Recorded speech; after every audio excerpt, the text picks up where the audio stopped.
기도합나이다. 아멘. 제가 지난 한 주간에 제 마음을 사로잡았던 단어가 하나 있습니다. 바로 섭리라고 하는 단어입니다. 저는 지난 한 주간 동안에 이 섭리라고 하는 단어를 참 많이 생각해 보고 또 찾아보고 묵상을 하게 되었습니다. 여러분, 섭리라고 하는 것이 무엇입니까? 하나님께서 세상의 역사, 즉 하나님이 창조하신 피조 세계에 관여하시는 것을 신학적 용어로 섭리라고 이야기합니다. 섭리는 간섭이 아닙니다. 섭리는 관여입니다. 간섭과 관여는 다릅니다. 간섭이라고 하는 것은 직접 관계가 없는 남의 일에 부당하게 참견하는 것을 바로 간섭이라고 얘기합니다. 그러니까 부당하게 간섭하는 것이죠. 부당하게 참견하는 것이 간섭입니다. 그러면은 관여는 뭐냐면요. 관여는 어떤 일에 관계하여 참여하는 것을 뜻합니다. 그게 바로 관여입니다. 그러니까는 간섭은 참견하는 것이고 관여는 참여하는 것입니다. 그게 바로 간섭과 관여의 차이입니다. 하나님의 섭리는 관여입니다. 하나님의 섭리는 하나님께서 우리의 삶에 관여하는 것을 말합니다. 그러니까 하나님께서 우리의 삶에 참여하는 것입니다. 그게 바로 섭리입니다. 하나님의 섭리는요, 두 가지 요소가 있습니다. 한 가지는 하나님께서 이 세상을 보존하시는 겁니다. 하나님께서 창조하신 모든 것들이 원래의 특성대로 유지하도록 관리하시고 보존하시는 것이 하나님의 섭리 중에 하나입니다. 느헤미야 9장 6절에 말합니다. 오직 주는 여호와시니라. 하늘과 하늘들의 하늘과 이럴 성신과 땅과 땅 위의 만물과 바다와 그 가운데 모든 것을 지으시고 다 보존하시오니 모든 천군이 주께 경배하나이다. 아멘. 자, 여기도 보면 하나님이 자신이 창조한 모든 것을 뭐 한다고요? 보존하신다. 그러니까 지킨다는 말입니다. 그러니까 하나님이 창조하신 모든 것들이 그 특성을 그대로 유지해 나갈 수 있도록 하나님께서 지켜주시는 것입니다. 예를 들면은 물의 특징을 그대로 유지합니다. 풀로서의 그 특징을 그대로 지닌 채 존재합니다. 세상의 모든 만물들은 하나님이 정해놓으신 계획에 따라서 움직이는 것입니다. 태양이 갑자기 달이 될 수 없습니다. 달이 갑자기 태양이 될 수 없습니다. 왜냐하면 하나님이 붙잡고 계시기 때문입니다. 아멘. 이것이 바로 보존하시는 하나님의 섭리예요. 만약에 여러분 자연이 수시로 변하고 우주에 있던 그 행성들이 자기 마음대로 궤도를 이탈한다면은 여러분 아마 우리는 지구에 생존할 수 없을 겁니다. 모든 자연계들이 일정하게 변하지 않게 움직일 수 있는 것은 뭐냐면은 창조주신 하나님께서 붙잡고 계시고 있기 때문이라는 겁니다. 아멘. 여러분, 우리의 생명도 마찬가지예요. 우리의 생명도 지금 우리가 살아있는 것은 하나님께서 우리의 생명을 지켜주시기 때문입니다. 아멘. 우리의 생명을 보존하고 계시기 때문에 우리가 생명을 유지할 수가 있는 것입니다. 시편 104편 27절에서 29절은 말합니다. 이것들은 다 주께서 때를 따라 먹을 것을 주시기를 바라나이다. 주께서 주신즉 그들이 받으며 주께서 손을 펴신즉 그들이 좋은 것으로 만족하다가 주께서 낯을 숨기신즉 그들이 떨고 주께서 그들의 호흡을 거두신즉 그들은 죽어 먼지로 돌아가나이다. 이게 뭐예요? 하나님께서 생명을 주관하고 계시다. 하나님께서 동물의 생명뿐만 아니라 모든 생명체의 생물을 하나님께서 붙잡고 계신다라고 하는 것입니다. 코로나19의 상황에서도 마찬가지죠. 하나님 우리의 생명을 지키십니다. 아멘. 우리의 건강을 보존해 주십니다. 그래도 우리가 지금까지 건강하게 살 수 있는 것은 뭐냐면요, 하나님께서 우리의 생명을 지켜주시기 때문에, 우리의 생명을 보존해 주시기 때문에 그 하나님의 섭리로 인해서 우리가 지금까지 건강하게 살게 된 줄로 믿습니다. 아멘. 자, 섭리의 또 한 가지 요소는, 섭리 하나는 뭐라고요? 보존하시는 것이다. 지키시는 것이다. 또 한 가지 요소는 하나님의 통치입니다. 하나님께서 당신의 창조하신 모든 피조물들을 통치하십니다. 하나님께서 이 세상에서 하는 모든 일에 하나님께서 통치하시는 겁니다. 하나님이 관리하시는 것입니다. 하나님의 모든 일에는 목적이 있는 거예요. 그리고 그 목적을 이루기 위해서 모든 것을 주관하시고 다스리고 인도하시는 겁니다. 이것이 바로 뭐냐면 이것이 하나님의 섭리입니다. 시편 135편 6절의 말씀입니다. 여호와께서 그가 기뻐하시는 모든 일을 천지와 바다와 그 모든 깊은 데서 다 행하셨도다. 이렇게 말씀하고 있어요. 그러니까 하나님은 자신의 뜻을 이루어 가신다는 거죠. 그 하나님께서 그 자신의 뜻을 이루어가는 과정이 뭐냐? 그게 바로 섭리예요. 그 하나님의 섭리 속에 누가 들어가 있냐? 우리가 들어가 있는 거예요.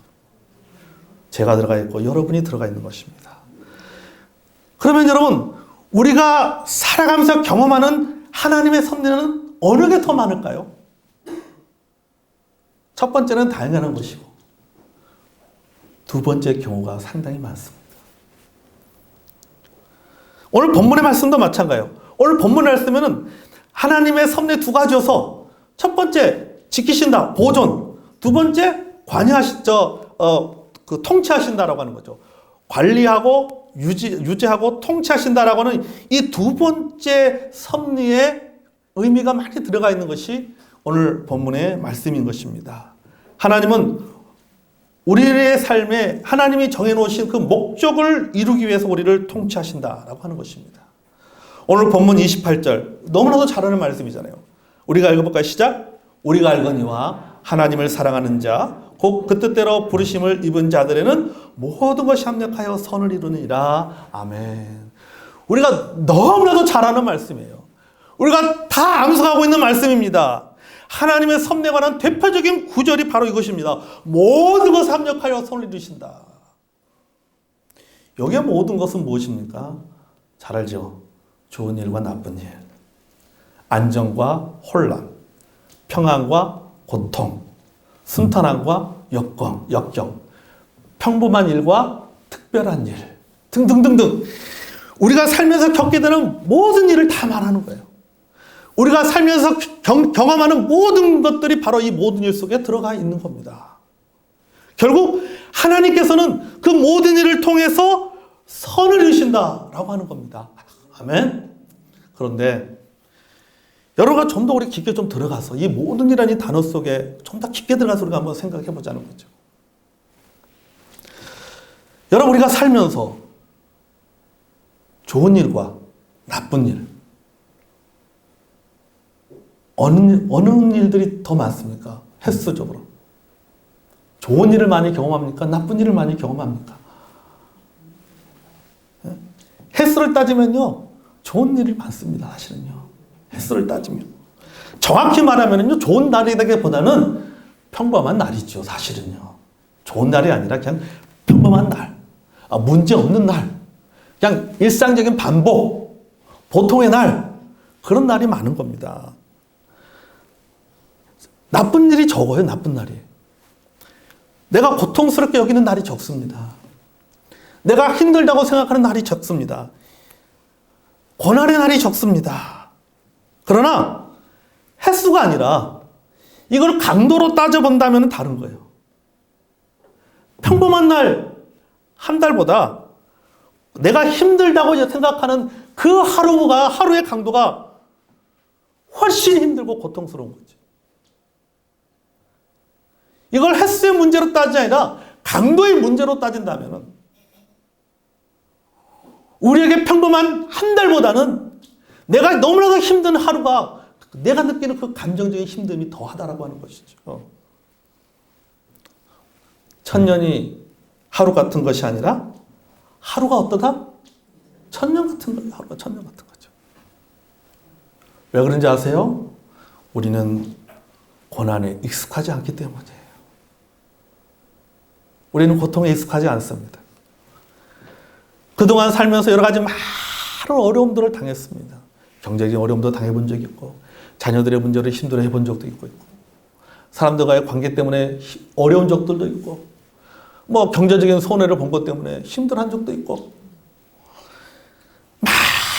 많은 일들을 겪었음에도 불구하고 아직도 익숙하지 않아요, 이런 일들에.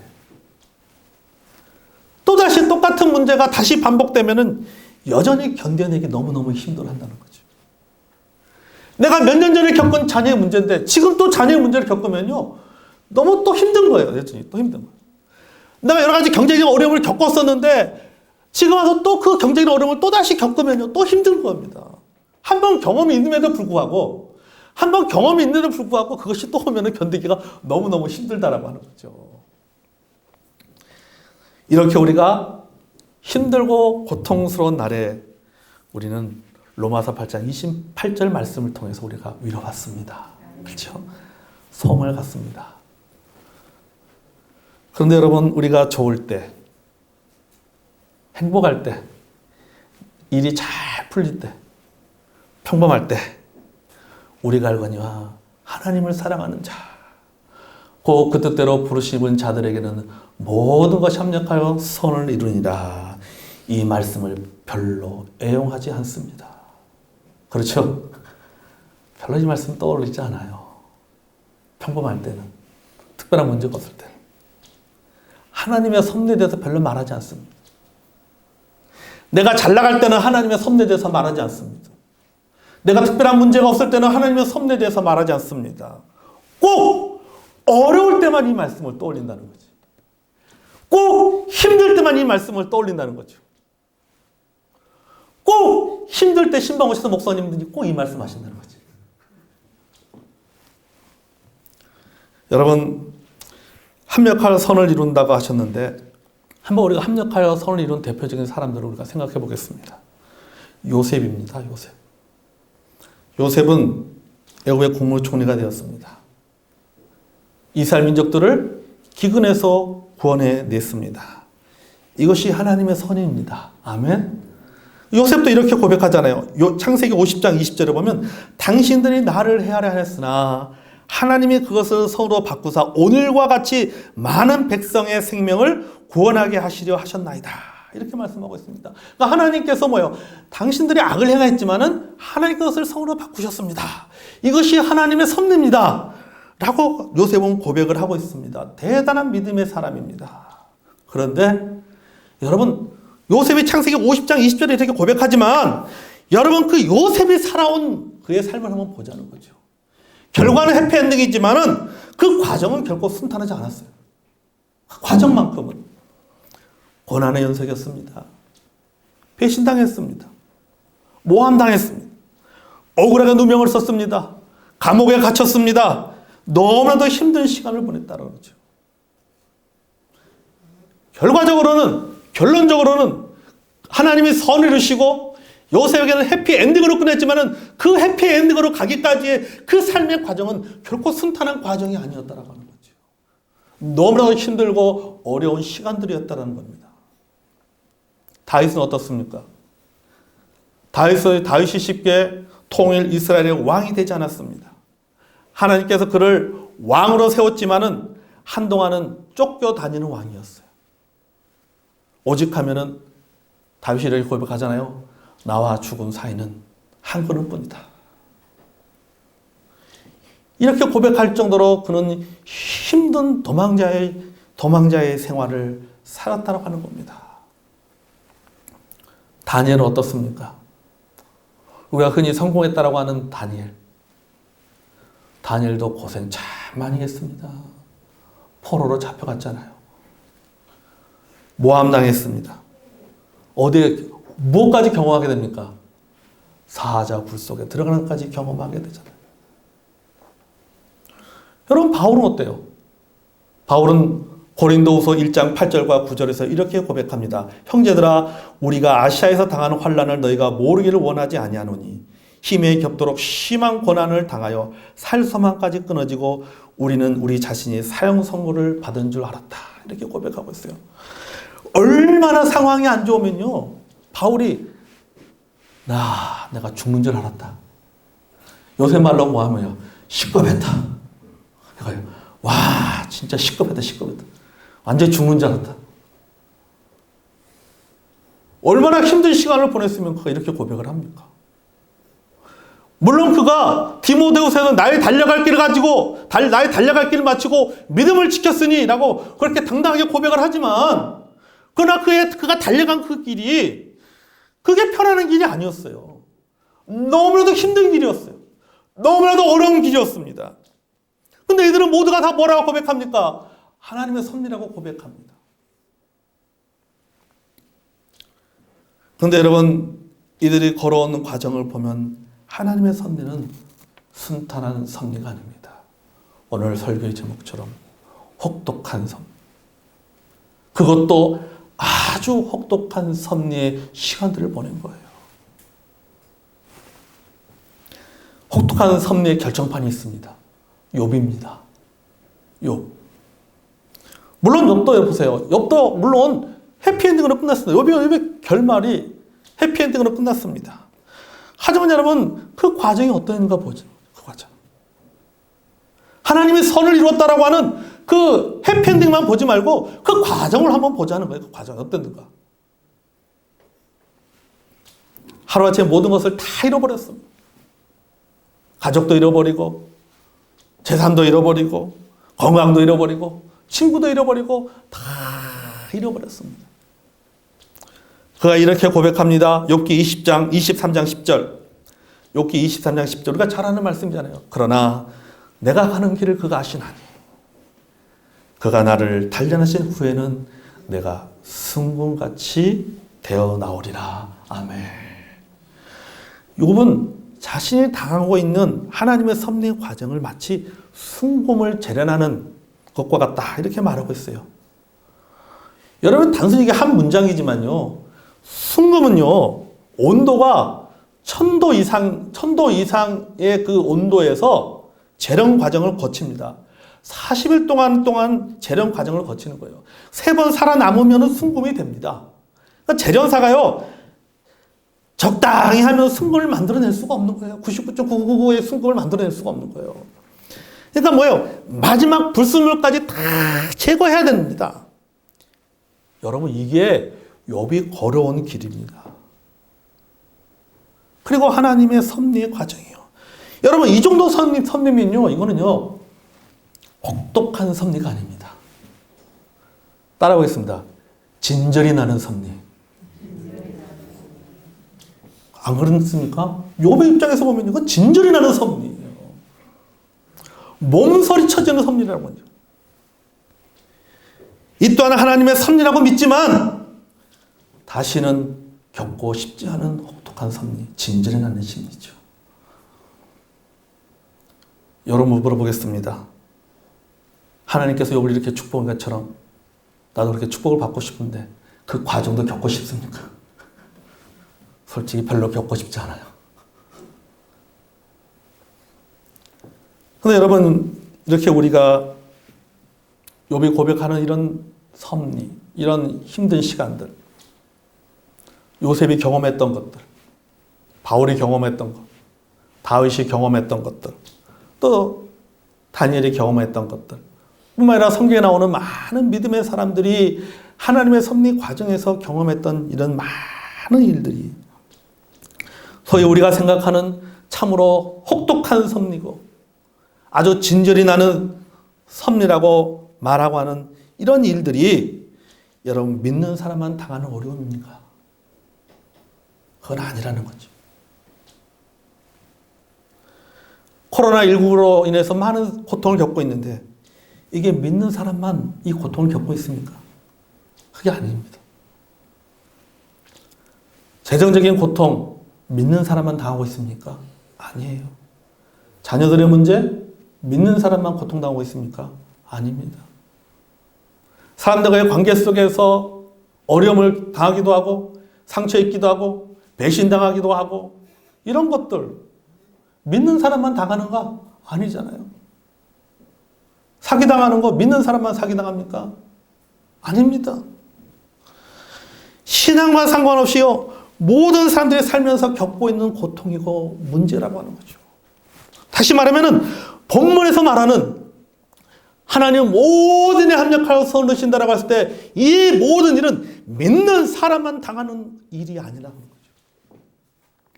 그것은 신앙과 상관없이 모든 사람이 당하는 일반적이고 보편적인 문제다는 겁니다. 그 원인이 무엇이든지 간에 상관없습니다. 잘못으로 인한 고통일 수도 있습니다. 억울하게 당하는 어려움일 수도 있습니다. 그것이 어떠하든지 또 원인이 무엇이든지 간에 하나님은 이 모든 일을 사용하십니다. 아멘. 이것이 바로 하나님의 섭리예요. 아멘. 이게 믿음의 축복이에요. 누구나 당하는 고난이지만 하나님은 믿는 사람이 고난을 당할 때 뭐 한다는 거예요? 관여하신다는 거예요. 그게 섭리예요.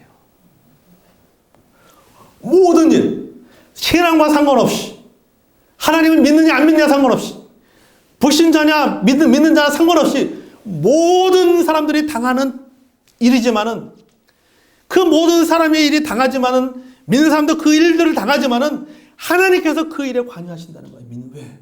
믿는 자이기 때문에. 이게 뭐예요? 이게 하나님의 섭리인 거지. 여러분 왜 그런지 아십니까? 왜 하나님은 믿는 사람이 당하는 그 모든 일에 하나님은 관여를 하십니까?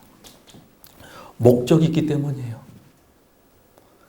하나님의 섭리에는요, 목적이 있습니다.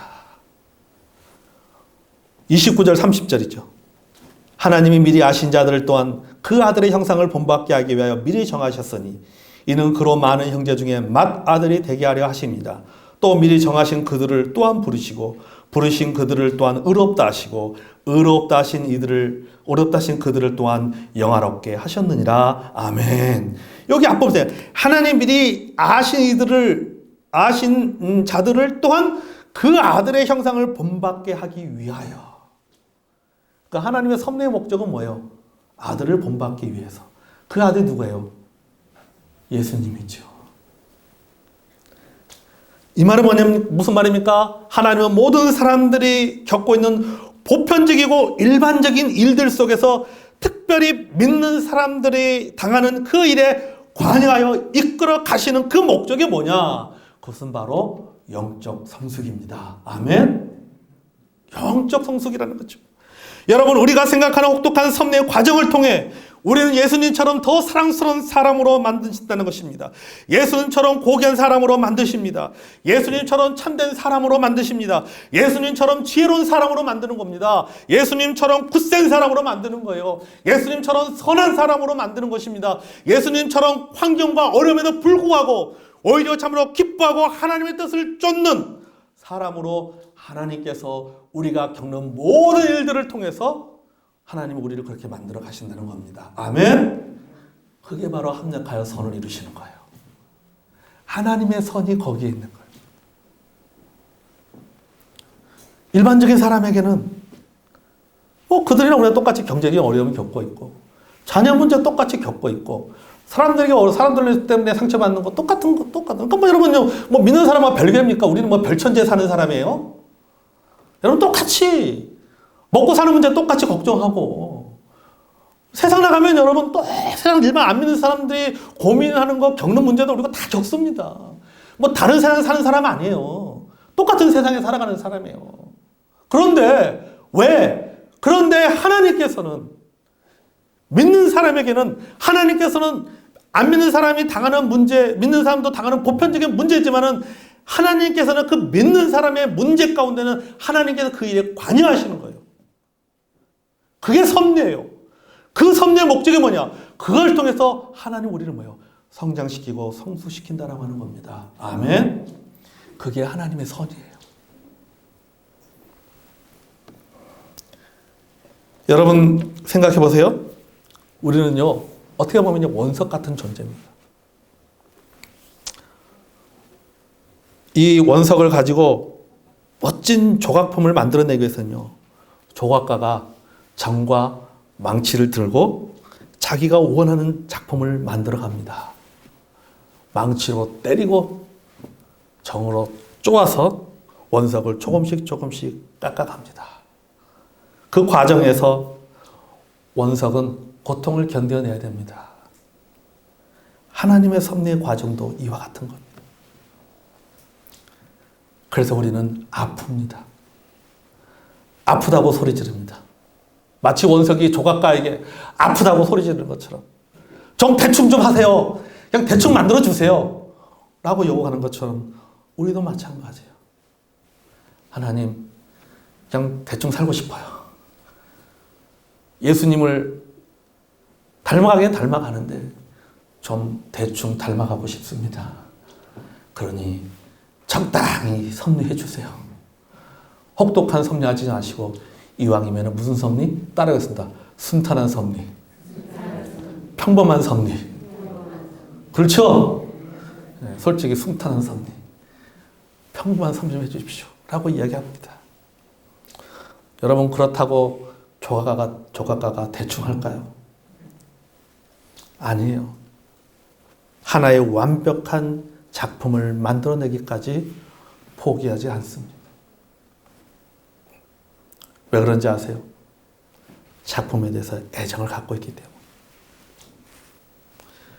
여러분, 왜 하나님은 우리의 삶을 섭리하십니까? 왜 하나님께서 우리가 당하는 여러 가지 많은 일들을 통해서 그 일에 관여하십니까?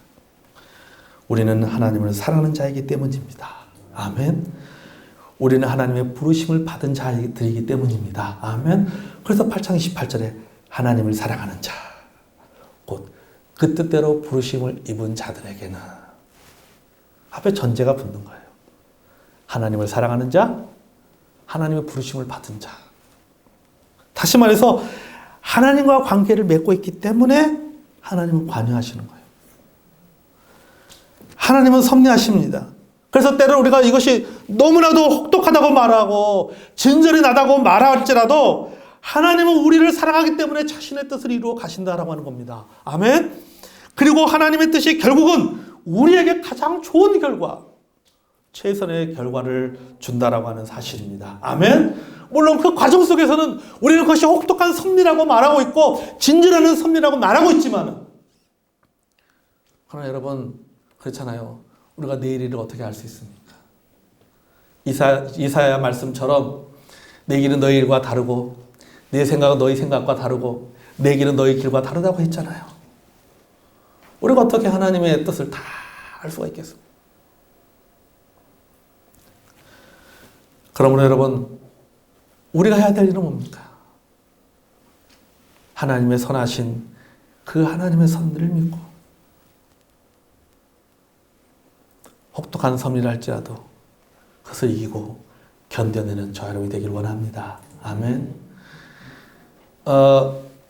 영화, 제가 제목이 갑자기 생각 안 나네요. 영화, 그 활쏘는 영화가 있던데 갑자기 생각 안 나요. 거기에 그런 대사가 있어요. 바람은 계산하는 것이 아니라 극복하는 것이다. 영화 제목이 갑자기 생각이 안 나요. 유엘이 나오는 영화인데. 바람은 뭐라고요? 계산하는 것이 아니라 극복하는 것이다. 하나님의 섭리도 마찬가지. 하나님의 섭리도 계산하는 것이 아니에요. 극복하는 겁니다. 누구를 믿고? 선하신 하나님을 믿고 극복해 나가는 겁니다. 아멘. 여러분, 우리에게 목적을 이끄는 삶이라고 하는 책으로 잘 알려진 미국의 세들백 교회 릭 워렌 목사님, 여러분 잘 아시죠? 그 릭 워렌 목사님의 아들이 권총으로 자살했습니다. 이 아들은 원래 정신질환을 앓고 있었습니다. 27년 넘게 정신과 질환을 앓다가 결국 권총으로 자신의 생을 마감하고 말았어요. 자, 전 세계적으로 유명한 목사님, 릭 워렌 목사님. 우리나라도 몇 번씩 왔던 목사님.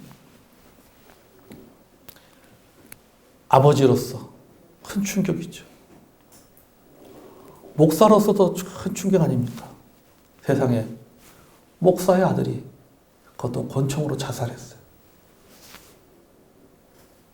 누구나 다 알고 있는, 기독교인이라면 대부분 모든 사람들이 다 알고 있고, 한때는 전 세계적으로 목적 이끄는 삶이라고 하는 책으로 그 책이 모든 사람에게, 많은 믿는 사람들이 읽을 정도로 굉장히 그런 유명한 책을 썼던 그 목사님의 아들이 자살했으니, 그 아버지로서 목사로서 또 교회로서 그것이 얼마나 큰 충격적인 사건이 됐겠습니까? 말 그대로 이것은 혹독한 섭리입니다. 아주 진절이 나는 섭리의 시간이었습니다. 아들이 죽고 나서 릭 워렌 목사님이 아들 일기장에서 한 문장을 발견하게 됩니다. 하나님의 은혜의 정원 안에는, 그러니까 하나님의 은혜의 정원 안에서는 다친 나무도 열매를 맺는다. 엄청난 고통이 있을지라도 우리는 그 과정을 통과할 수 있으며 그 경험을 다른 이들을 돕는데 사용할 수 있다. 아들 일기장을 통해서 이 문장을 본 거예요. 이 글을 본 거예요. 이고래 목사님은 자살한 아들이 쓴 일기장의 글을 보고는 힘을 내어서 다시 일어납니다. 그리고는 그가 새로운 사역을 시작합니다. 그것은 바로 정신건강 사역을 시작합니다. 알코올 중독, 약물 중독, 고아, 에이즈에 관련된 사역을 하기 시작합니다. 그러면서 그가 페이스북에 이런 글을 남겼습니다. 모든 이는 삶 속에서 상실을 경험한다. 슬픔은 하나님이 우리에게 주시는 선물이다. 어떻게 어려움을 지나올 수 있는지에 관한 변화 없이는 성장할 수 없고 상실을 겪지 않고서는 변화할 수 없다. 이런 페이스북에 이런 글을 남깁니다. 과정은 혹독하지만, 과정은 고통스럽지만, 과정은 다시 경험하고 싶지 않은 일이지만 하나님은 이 모든 것을 사용하여서 선을 이루셨다고 하는 겁니다. 아멘. 성도 여러분, 우리는 코로나19가 아니더라도 우리는 지금 혹독한 섭리의 시간들을 보내고 있습니다. 혹독하지만, 그리고 진절이 나지만 하나님이 주시는 해피엔딩이 있습니다. 아멘. 이 해피엔딩은요, 우리의 소원이 아니에요. 하나님의 뜻입니다. 아멘. 우리의 소원이에요. 아, 이런 해피엔딩이 있으면 좋겠다. 이게 우리의 소원이 아니라 하나님의 뜻이에요. 하나님의 목적입니다. 하나님은요, 우리를 통해서 자신의 목적을 이루십니다. 여러분, 이것이 바로 하나님의 섭리입니다. 아멘. 그러므로 여러분, 우리가요, 혹독한 섭리라고 느껴질 때 할지라도 포기하지 마시길 바랍니다. 아멘. 절대 포기하지 마세요. 내가 지금 이 가정이 힘든 시간을 보내고 있고 진절해라는 시간을 보낸다 할지라도 여러분 결코 포기하지 마시기 바랍니다. 너무 힘들어서 기도할 수조차 없는 상황이 할지라도, 우리 오늘 본문의 말씀 앞부분에 뭐예요? 우리가 기도하지 못한다 할지라도 성령이 말할 수 없는 탄식을 우리 위하여 친히 간구하신다고 했잖아요. 아멘. 성령께서 우리 위해 기도하십니다. 아멘. 그러므로 여러분 담대하시길 바랍니다. 아멘. 내 혹독한 시련 가운데 있다 할지라도 여러분 우리가 담대하게 바울처럼 고백하면서 그 모든 어려움들을 극복해 나가는 저와 여러분이 되기를 원합니다. 아멘. 그래서 바울이 고백하는 거예요. 바울 로마서 8장 28절 말씀 주고 30절 가면서 그가 이 모든 것을 그가 고백하고 나서는 그가 마지막으로 이런 믿음의 고백을 하고 있습니다. 성도들에게 여러분, 저와 함께 담대하게 하나님께서 이 모든 일 속에서 혹독한 섭리 가운데 우리가 들어가 있다 할지라도 우리가 담대하게 갑시다. 힘있게 갑시다. 믿음으로 그것들을 극복해냅시다. 이렇게 말하는 겁니다. 그게 바로 로마서 8장 31절 이하의 말씀이에요. 마지막으로 우리가 그 말씀 한번 읽어볼까요? 자, 우리 같이 한번 읽겠습니다. 로마서 8장 31절부터 끝장까지. 우리 파워포인트 자, 우리 파워포인트에 그냥 넘겨보세요. 위에. 자, 같이 한번 읽어보겠습니다. 시작. 그런즉 이 일에 대하여 우리가 무슨 말하리요? 만일 하나님이 우리를 위하시면 누가 우리를 대적하리요? 자기 아들을 아끼지 아니하시고 우리 모든 사람을 위하여 내어주시니가 어찌 그 아들과 함께 모든 것을 우리에게 주시지 아니하겠느냐? 누가 능히 하나님께서 택하신 자들을 고발하리요? 의롭다 하시는 하나님이시니 누가 정죄하리요? 죽으실 뿐 아니라 다시 살아나신 이는 그리스도 예수시니 그는 하나님 우편에 계신 자요 우리를 위하여 간구하시는 자신이라. 누가 우리를 그리스도의 사랑에서 끊으리요? 환난이나 공고나 박해나 기근이나 적신이나 위험이나 칼이랴. 기록된 바 우리가 종일 주를 위하여 죽음을 당하게 되며 도살당할 양같이 여김을 받았나이다 함과 같으리라. 그러나 이 모든 일에 우리를 사랑하시로 말미암아 우리가 넉넉히 이기느니라. 내가 확신하노니 사망이나 생명이나 천사들이나 권세자들이나 현재리나 장래리나 능력이나 높음이나 깊음이나 다른 어떤 피조물이라도 우리를 우리 주 그리스도 예수 안에 있는 하나님의 사랑에서 끊을 수 없으리라. 아멘. 여러분, 아무리 혹독한 섭리가 있다 할지라도 하나님은 이 모든 것에서 선이시다라고 하는 그런 믿음을 간다면은 우리는 그 혹독한 섭리의 과정 속에서도 우리는 담대하게 이겨내게 될 줄로 믿습니다. 내 삶이 지금 힘들고 어려운 시기를 보내고 있다면 여러분 오늘 말씀을 생각하면서 마지막으로 이 바울처럼 이 고백을 하시길 바랍니다. 사망이나 생명이나 천사나 권세지나 다른 어떤 일이 있다 할지라도 나를 우리 주 예수 그리스도의 사랑에서 끊을 수 없다. 이런 고백을 하고 담대하게 섭리의 과정을 극복해 나가고 견뎌내는 저 여러분이 되기를 원합니다. 기도하겠습니다.